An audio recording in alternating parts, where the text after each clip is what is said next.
Bienvenidos a esta charla titulada ¿Cómo decirle a los adolescentes que el noviazgo puede esperar? Cuando tenemos hijos adolescentes en esa transición del abandono de la niñez para salir hacia el mundo, nos percatamos que aparecen en ellos las emociones de atracción hacia alguien del sexo opuesto.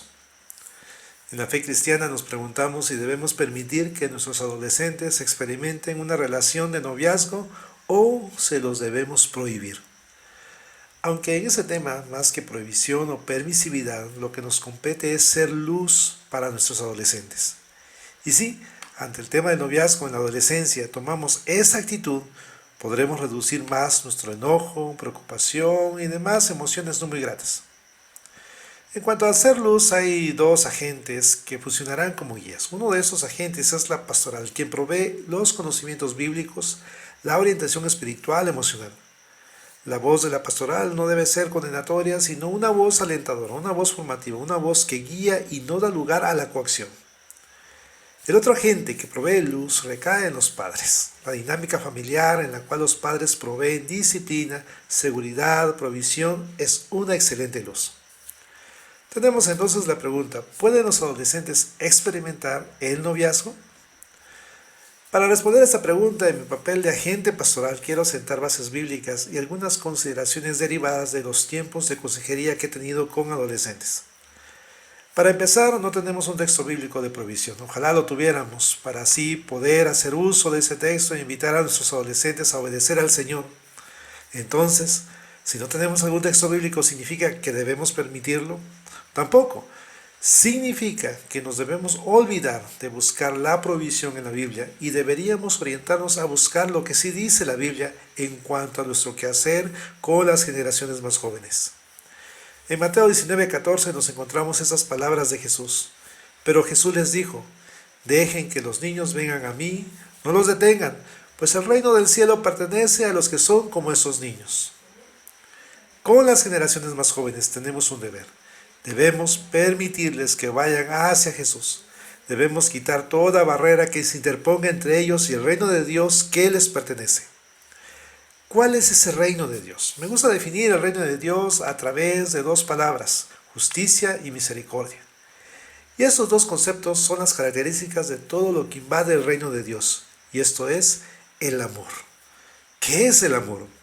Podríamos definir el amor desde varios puntos de vista, pero utilizaré las palabras del apóstol Pablo que encontramos en la primera carta a los Corintios en el capítulo 13. El amor es paciente y bondadoso. El amor no es celoso, ni fanfarrón, ni orgulloso, ni ofensivo. No exige que las cosas se hagan a su manera. No se irrita, ni lleva un registro de las ofensas recibidas. No se alegra de la injusticia, sino que se alegra cuando la verdad triunfa. El amor nunca se da por vencido, jamás pierde la fe, siempre tiene esperanzas y se mantiene firme en toda circunstancia.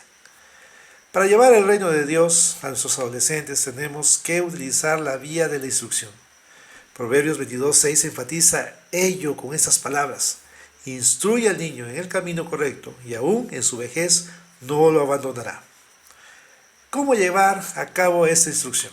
Primero, Efesios capítulo 6, versículo 4 dice, y ustedes padres, no hagan enojar a sus hijos, sino críenlos según la disciplina e instrucción del Señor.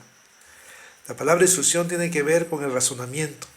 Nuestra instrucción va hacia el razonamiento y no hacia las emociones, es decir, nuestro propósito debe ser la formación del carácter, la formación de la persona. Si descuidamos ese propósito, nuestra instrucción será para mantener el control, nuestra disciplina será una venganza porque se portaron mal. Y eso provocará ira en nuestros adolescentes. Segundo, lo que sigue, lo que más tememos, es establecer la charla, la plática con nuestros adolescentes. Esta charla tiene dos partes. La primera parte consiste en tu experiencia de adolescente. ¿Tuviste la experiencia del noviazgo en tu adolescencia? Si tuviste la experiencia del noviazgo en la adolescencia, ¿cómo la cuentas? ¿Fue una experiencia buena o mala? Si fue buena, ¿por qué? Si fue mala, ¿por qué? Es importante en esta primera parte de la charla evaluar tu experiencia a la luz de la vida que ahora vives en el reino de Dios. No como un anciano que platicaba con sus nietos sobre el noviazgo y él decía con una sonrisa en el rostro que había roto muchos corazones cuando era joven. La segunda parte se dirige hacia enseñarle a nuestros hijos el cómo construir una relación sana. Eso es tan sencillo de hablar porque podemos preguntarle a nuestro hijo o hija sobre lo que considera es el amor. Recientemente a mi hijo, que está en edad de la época de tener noviecita, le hice esta pregunta: ¿qué es para ti el amor? Él me respondió que no sabía, incluso me preguntó: ¿la Biblia dice qué es el amor? Esa pregunta originó que buscáramos una Biblia y leyéramos precisamente primera a los Corintios capítulo 13. La lectura se hizo en forma de evaluación. Él en cada característica iba respondiendo si él era así o no era así. ¿Por qué es importante entender lo que es el amor? Porque el origen de relaciones que hacen cosas indebidas, el origen de un amor egoísta es por una falta de comprensión de lo que es el verdadero amor. Por último, el llamado urgente que te hago es que no prolongues esta plática. Hazlo pronto y más que nada si ves estas señales. Si observas que ya no visita a su círculo de siempre, tanto así que donde antes había amigos, ahora solo hay un romance. Esa señal alerta que está en una relación de un amor controlado. Si observas que deja de lado los planes que hacía antes, jugar al fútbol, participar en las salidas de la familia, y pone excusas señalando que no le gusta o que no le da ganas, pero dedica su tiempo a comunicarse con alguien.